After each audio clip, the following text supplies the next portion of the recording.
Hey everyone, Arcology's here. I thought I would do a quick tutorial on how to create that classic AKAI S950 test tone sine wave bass sound that's used in millions of jungle tracks. So one thing to note here really quick before we move on is you'll want to make sure you're using headphones to actually hear the sub bass because that's what we're dealing with. And then another thing to take into consideration is that the actual AKAI S950 hardware, that sound is very unique coming out of it, that test tone sound. So this is going to sound close, but it's not going to probably sound exactly like the hardware, obviously, even though you're using a sample from the hardware. That hardware still does sprinkle some magic dust on it that gives it a unique sound. So that's one thing to keep in mind. The S1000 also, also has that kind of a magic sound going on with it. So yeah, this is a pretty good way to get it. As you can see here, we'll just jump right into this, but I'll play this little demo loop really quick.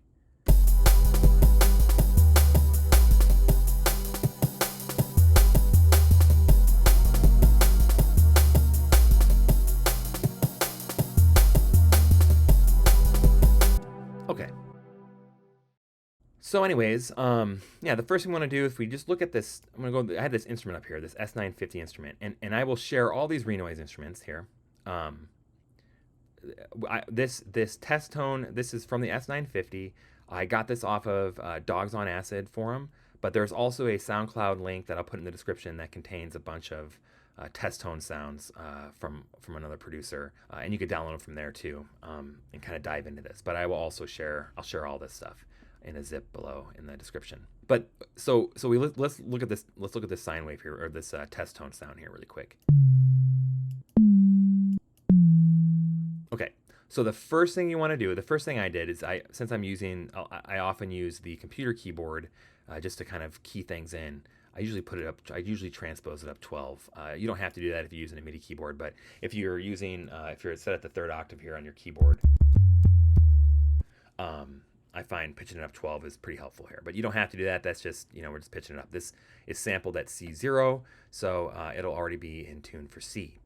The second thing I want to do here is I want this instrument to be monophonic, right? So down here in this mute group, I've set it to group B, which is bass. All right, that's just what I call it. It's just group B. You can use it for whatever you want, but when I put bass sounds in mute groups, I always choose group B. And so if you have it set to group B, any note will cut it off. Okay, so the next thing we want to do here is we want to be able to sustain this loop. So we can turn off the loop here really quick. So obviously I may want to have bass sounds that are going to be longer than this sample. So I just go ahead and click a forward loop here, and then I can go in here and I can find a nice loop point. It's really easy to do with a sine wave, right? It's really easy to find a perfect loop point for the sine wave. You can go up here into the snap and have it snap to 0 crossings, which makes it even easier. But we can see it loops perfectly in there. Okay. So yeah, that's what we want to deal on this waveform page. We want to have our loop set up to sustain the sound. We want to adjust the transpose if that's what you're feeling, and then put it in a mute group so that it'll play monophonically. The next thing we want to do is I'm going to go on the modulation page here. Now in the modulation page, there are two things we're going to want to adjust: the volume and the pitch envelope. Now, you don't have to do the pitch envelope. I like doing the pitch envelope. I like adjusting it to give it a little bit more movement, but you don't have to do that. The volume envelope also can be sculpted to your liking. Keep in mind, once you set this up, you can do so many different things with the envelopes and the pitch and all this other cool stuff, and adding effects and saturation, that you can really start making a billion different instruments that kind of stem off this one sound. So I'm just going to go ahead. I'm hitting C4 here. And one of the coolest things about Renoise, and one of my favorite things about it, is that I can always have this spectrum view open, and no matter where I'm at in the software, I can look at the spectrum and see what's going on. And so if I look at this sound, I'm playing C4, right? We can see how it initially does not start at C4 because that's the pitch envelope that's affecting that, but it ends at C, right? So that's pretty cool. If I had the pitch envelope just at its default and set it off, it's just going to start and stay at the C note, which maybe is what you want. That's totally fine too. So yeah, I like having a little bit of movement on mine. So I get a little bit of pitch envelope here. Now for the pitch envelope, all I've done was pulled over an ADSR envelope here and just adjusted some of the settings. Now, One thing you want to keep in mind is I want that if I don't have a sustain on it, the pitch is gonna start up here and it's gonna go down right away. So you can kind of see that. If I put it up, if I adjust the input, you can see it even do it. You can see it do it even more drastically. See? So you can look at the spectrum up here. We can see it starting up at 12 semitones higher, and then it goes. The middle point here is this is where we're hitting C3 or C4. This is where we're originally hitting our note. But with the pitch envelope, we're starting up here and it's going all the way down in this segment of time here, which is really quick. I can adjust the decay and make it even easier to notice. See? All right. But that's also tying in with a volume envelope. Now, adjusting all of this is to taste, right? And so once you get it going how you want it, that's where you'd want to keep it. So I'm gonna go ahead and open up my preset here. So this is like my base S950 sound. These are the settings that I use, right? And it's, it often sounds like just a typical 808, but once you start adding saturation and compression and some other kind of distortion, if that's what you're going for, you can make it even more unique. So yeah, that's kind of the basic elements here. We put a volume envelope on it, and you can adjust the volume settings to your liking. Again, if I had a really long decay, the volume's really going to stay up there. All right, it's just slowly coming down. You can see it slowly coming down. I don't want that, but you can also say if you want to really get rid of that click at the beginning of the tone, you can adjust the attack. And maybe the bass you're going for sounds like this. Maybe this is what you want. But you can really sculpt this in thousands of different ways, using all different sorts of things. Another cool thing here, another kind of a classic thing to do here is on the pitch, instead of using a pitch envelope, you can use an LFO.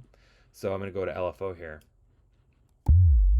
So we see it doing really weird stuff, right? And maybe you want to do that. Maybe that's, again, what you're going for. Who knows? But what I want to do here is you can use a really low frequency here, and I'm gonna give it a negative. I'm gonna click this little minus button to give it negative LFO. And this is a nice smooth way to get that kind of rolling down. You can adjust the amplitude.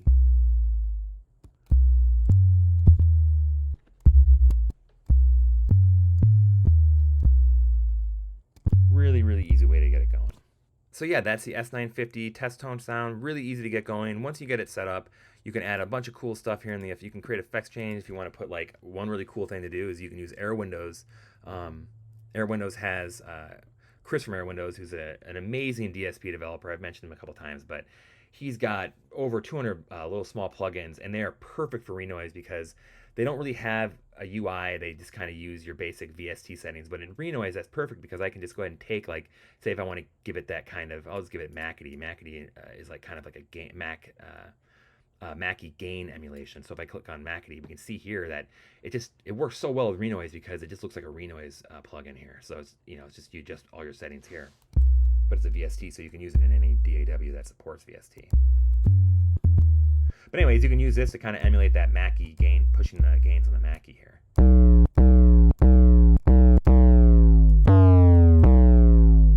I mean, it's that's right. I wouldn't be able to tell the difference in a mix. So yeah, that's how you do it. And then you save this. You can save your instruments. Another really cool thing in Renoise is one thing I like to do is if you want to check kind of check what you're doing here and you want to see what your waveform looks like. I like going ahead and clicking my bass line here, the MIDI, the sequence I've got going, I selected it by hitting Option T. What you do is if you select your track here and hit Option T, it'll select your track pattern. I hit Command Shift R and it's going to render that phrase out, just the bass phrase. So I go here, and so I can actually see my bass line after it's rendered it. And so this is a really good way to kind of, if you really want to go in there and check things to make sure you've got what you need on your bass line and you're fixing any problems that you might be seeing, it's a really fun way to do that. And again, Renoise makes it really easy to kind of spit out a resample. Like I may want to fix this click at the end, right? And this is also really cool. Just I can sit in Renoise all day and just make bass loops. And so what I'll do is I'll often just kind of take some bass sounds and just mess around tracking out some bass loops and just rendering them to samples and using those samples on other tracks. That's really all there is to it. That's all I really wanted to cover. You can you can use like again the RX950 plugin, throwing that on your bass track and throwing it in mono and giving a little bit of input gain and stuff. That'll get you really cool sound going. I really like this Arturia diode compressor. I don't really know anything about the original hardware or anything like that, but Arturia Effects has some really cool compressors that I just made this AKAI S950 compression. I'll share this preset too for anybody who is interested in using this. But this is a cool compressor. It makes it sound kind of nice and smooth. I also have one of the presets that I made that sound that I really like the sound of is this. I made like kind of an ambient smooth 808 bass. It's got a little bit of panning modulation on there, which is different. The volume modulation, this is where it uses kind of like a just a little crafted volume envelope, and you can spend hours just making your own envelopes and testing things out. But this one sounds kind of nice too. I'll play it really quick.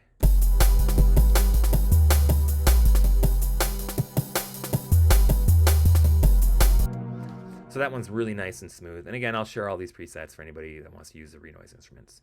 But yeah, that's really all there is to it, guys. Anyways, if you have any questions, hit me up. Peace.